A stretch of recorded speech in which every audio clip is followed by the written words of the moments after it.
Mhuri yeZimbabwe kusangana kwatiri kuita zvakare ipo pano paZemunews update apo patakakubatirai nyaya yadai kunetsa nyaya yeConstitutional Amendment Bill number 3 apo petiri kuona vamwe mabig wigs mubato reZANU-PF vari kuopoza vamwe mabig wigs mubato reZANU-PF vari kusimbisa nhauhwa iyoyo. So tiri kuona ruzhinji ruri kusimbisa nhauhwa iyi, ruzhinji ruri kunyatsa kuziva kuti vaMnangagwa vakangobva pachigaro chete chinenge chatoti chaira ende for sure zvinenge zvisina kumira zvakanaka nevamwe vari kuwana mari through bato reZANU-PF because vanonge runyatsa kuziva kuti zvinhu zvakachinja panochinjwa zvinhu zvakawandisisa. So tiri kuona panapa pane mashoko akanyorwa mhuri yeZimbabwe ari kutaurwa kunzi Vice President Coup Chiwenga sezvo tiri kuona kuti akasike kutanga vakamboendesa dosiya riya pamberi paPresident Mnangagwa but rakarasirwa zvaro kure but vakaendesa dosiya riya rekutoti no pane zvinhu zviri kuitika zvavanhu vari kuita corruption hamusi kuvaonera dema muri kumisa corruption because ndo dziri kukonzeresa kuti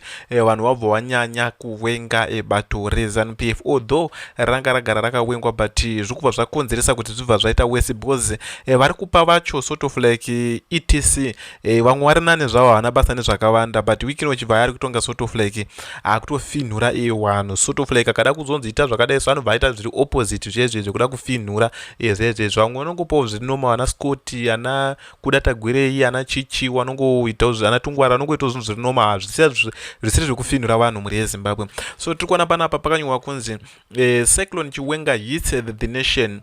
He demand to arrest of Zvigananda. Ndofunga tinozviziva zvese kuti VP Chiwenga vari kutodimanda kuti Zvigananda ngazvisungwe but tiri kuona kuti ndosaka muri kuona vari kurwisa kuti Vice President Coup Chiwenga vasaende paupresident because varunyasa kuziva kuti akangonza donhera chete paupresident vari kutoprefer kuti kudata gwerei ngaaite president than kuti VP waite president nenhauhwa yekuti havasi kusimbisa corruption. So tiri kuona pana pakanyorwa kunzi he demanded the arrest of Zvigananda. Saka munoti wanga adaire kuti munhu aite president uyu mhuri yeZimbabwe ndiri kuisa blue apa pawangambodi kuti munhu aite president iye ari kudhimanda kuti wasungwe then iwo vari kufadaya vari kuita sei wanototi ngapa extend weterm chaona kuti 2030 wachava kusvika because zvinozogona kukonzeresa kuti vaMnangagwa vanenge vakuchemberawo zvavo but vaida kuti varamba vachitoenderera mberi. He demanded a referendum and the people demand tiri kuona pana and the people demanded him tiri kuona pana pari kunyonzi he demanded a referendum and the people demanded him. Ndo mashoko ari kutaura mhuri yeZimbabwe. The people of Zimbabwe are facing hardship, rising corruption and the threatened violation of the constitutional through Bill No 3 but there is hope somewhere nakuna Chiwenga ndozvikwedza kutaura panapa. So tiri kuona panapa vanhu vakathreatenwa mhuri yeZimbabwe because tiri kuona paida kungonzi sort of like pane muchinda yakabuda achitaura achiita sei pakada kungotaura nhauhwa dzekuopoza because muna makatozi jakavajarwa vanhu vakabva tangoti futseka iwe bvapa iwe chichi vachitaura zvinhu zvakawanda so tiri kuona kuti kuabhusa so ndosaka vamwe vakazobuda vachitoti no yange iri rally yebato reZANU-PF. Everyone is hoping Chiwenga will bring change to Zimbabwe. Everyone is hoping Chiwenga will stop corruption officials. Everyone is hoping Chiwenga will protect the constitutional of Zimbabwe. Ana VP Chiwenga hadisi kuzoziva kuti vanomisa corruption but wari kunyatsa kuona kuti ndiwo akabhayiza ende ndiwo akabhayiza because ndiwo akaenda kunodaidza president Mnangagwa kuti wanga vachidzoka so pamwe vakuda kutraya sezvo zvatakuona na comrade Bombshogeza vakazokumbira regerero paya vachitaura kuti no zvinhu izvi takatokanya tokumbira regerero. So tiri kuona panapa late last year in the Politburo Chiwenga demanded the arrest of Zvigananda stealing from every corner of the nation. Last month again in the Politburo Chiwenga instead that is if Bill No 3 truly for the people then it must go through a referendum. His action have made him a darling to the people. He is seen as a people's first leader. People's first leader across all social media platforms, from Twitter to WhatsApp groups. One line keeps repeating: "Only Chiwenga will save the nation." Trikuona panapa ndo atotasi vanhu vanobhozi. Trikuona zvana Nelson Chamisa zvichatarisiwa nevanobhozi. Ana Nelson Chamisa sort of like vatanga ETC vakapiwa mari kutonga sort of like bhozi because rinongwana tori gepi rakatorongwa riya kutoti shabangu anofanira kuya so ningi anofanira kuya so then iwe tokupa mari shabangu tinomupawo mari zotongovharana zvakadaro then pane zvonga zvichitaurika zvese zvezvezvi iwe hautombodairi because ungadaira sei kuiwe wakapiwa mari unotonzi ko chicha kuitika chichi when war veteran pastors vendors and student all says the same name that is no longer politics, that is a cyclone and it is hitting the nation. Tikuona panapa mhuri yeZimbabwe ndo zvikuedza kutaura kunzi zvinhu hazvina kumira zvakanaka. So tikuona panapa ndio VP Chiwenga vari apa ava mhuri yeZimbabwe mashoko anonga ari kutaurwa naVP Chiwenga anonga ari kuiswa kuno mhuri yeZimbabwe. Leaders listen, bad leaders impose, Chiwenga chooses the people on the no bill. Tikuona panapa VP Chiwenga havasi kuwirirana nebill number 3 iroro. Tichaenda futi kuna Niki Mangwana toona kuti Niki Mangwana chii chiri kuitika ikokoko. So tikuona panapa mhuri yeZimbabwe, this is a killer. Owen Muda Ncube muri kuona pa ndiye president weku Midlands province yeMidlands. This is a killer. Haana kumira zvakanaka munhu iye. Ndofunga muri kuona makuwa ese aya mhuri yeZimbabwe. This is a killer 2017 to 2024 ana SB moyo ndofunga muri kuona ana Perenzi Shiri aomanaka zvakaoma. muri kuona hatisi kutaura vamwe wazofa kumashura ava, tikutaura vamwe wakafa kumashuro kumabrigade yengu yecorona.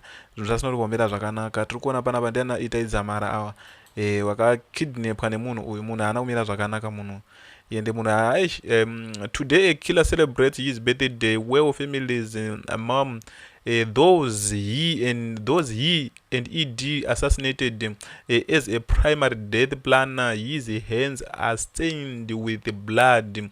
This will be his last birthday as a free man. Accountability is long.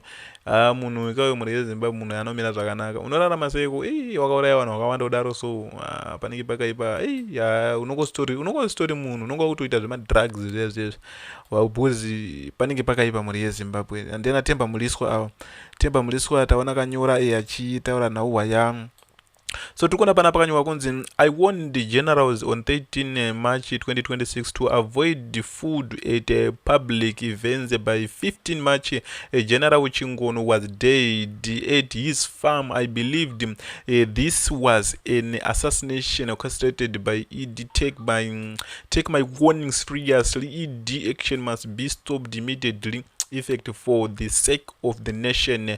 Tikuona panapa mhuri yeZimbabwe ndo zvikuedza kutaura especially kudhilana navanhu vakaita sort of like etc vana rekedza itende kuna Niki Mangwana because kune accident iri kunzi yaitika Bulawayo. I think taxi yenga itibva kunyika yeSouth Africa iri kunzi inomira zvakanaka 18 vanhu wafira waita zvekutsva irapa. Ndofunga muri kuiona yaita zvekutsva taxi Quandam yaita zvekutsva. So tiri kuona pana pakanyorwa kunzi President declares Gwanda Road accident a state of disaster.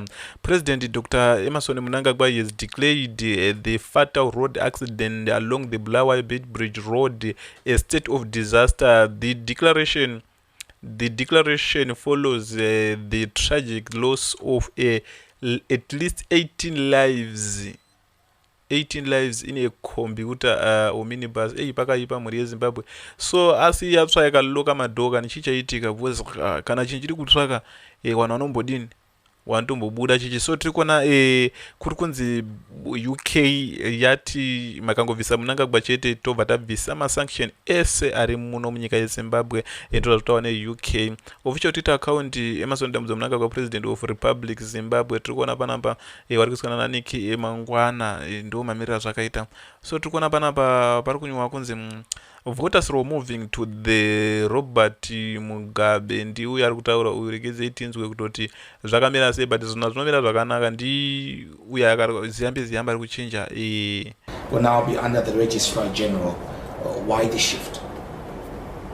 It actually makes sense. It's a consensus. Firstly, let me say this was a consensus in Parliament when we were debating amendments to the Electoral Act. In fact, if you go and check in the answered, Honorable Wende actually brought amendments to the Electoral Act where he was proposing that the voters' roll and its management be returned back to the Registrar General. You will recall that before this constitution came into effect, the Registrar General was responsible for the voters' roll and its maintenance.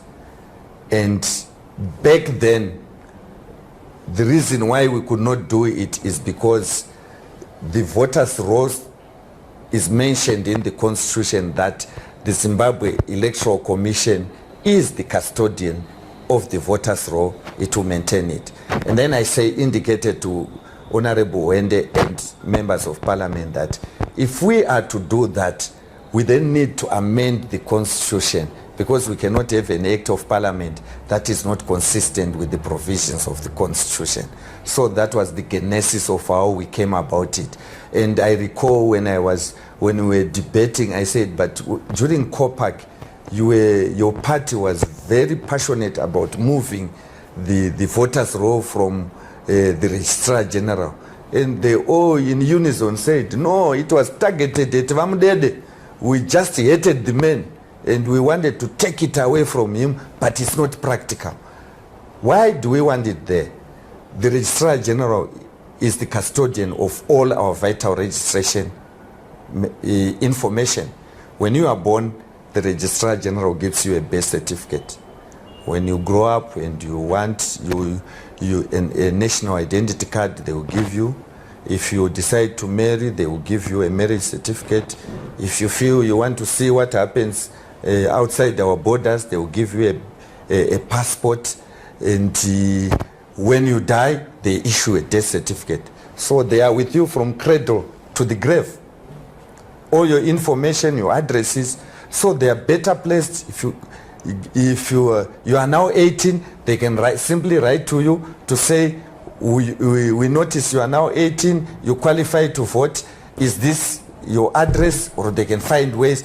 It makes it much easier. If you are deceased, automatically you are removed from the voters' roll because they are the custodians.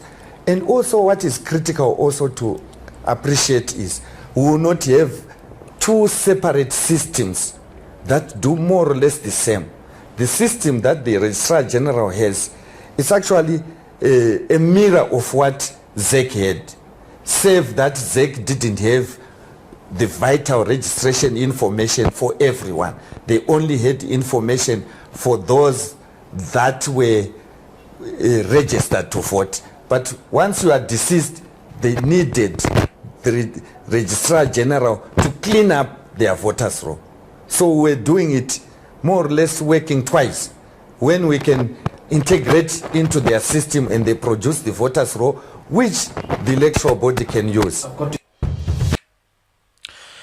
Muri yeZimbabwe ndo nawo wazataya takakubatire pano paZimu News update apo petinode kupa ma first yendi update anonga ari kuitika munyika yedu yeZimbabwe. Yana Jay Mafume murumane utsinye uyu ndino zvari kuita kuti ari kuita sei shezoti zvinhu zvari kuita zvacho ari kunyasa kumbozvifambisa sei. So tiri kuona kunongo kuna kuchingotaura zveZanu PF chete. So isu tatina masaiti tada kunzwisai zvese kuti chii chiri kutora nzvimbo uye chii chiri kuitika muri yeZimbabwe. So tiri kuona pana pakanyorwa kunzi my government will continue to ensure that Zimbabwe rich heritage is free from the hostage in foreign museums, public spaces and private galleries. His Excellency President Mnangagwa vachitaura. So ngatisanga